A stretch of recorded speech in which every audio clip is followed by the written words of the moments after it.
ng inspeksyon si North Korean leader Kim Jong-un sa isang Navy unit nito sa East Sea at pinanood ang isang drill kung saan inilunsad ang isang strategic cruise missile. Walang detalye ang state-run news agency KCNA kung kailan ito partikular na isinigawa at kung anong uring missile ang inilunsad.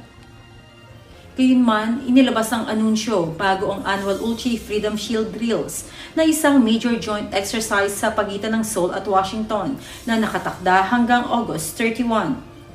Layo ng pagsasanay na tugunan ang tumitinding nuclear threat ng North Korea. Subalit para sa Pyongyang, rehearsals para sa invasion o pagkubkob ang ganitong exercises.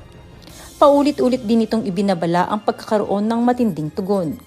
Pinuntirya na ng pinaghihinala ang North Korean hackers ang exercises sa pamamagitan ng email attacks sa South Korean contractors, na kabilang sa Combined Exercises War Simulation Center ng dalawang bansa.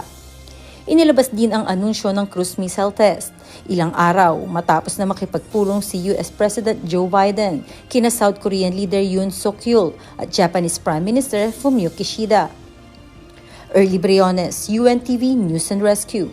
Diyos ang aming sandigan, serbisyo publiko ang aming pinahahalagahan.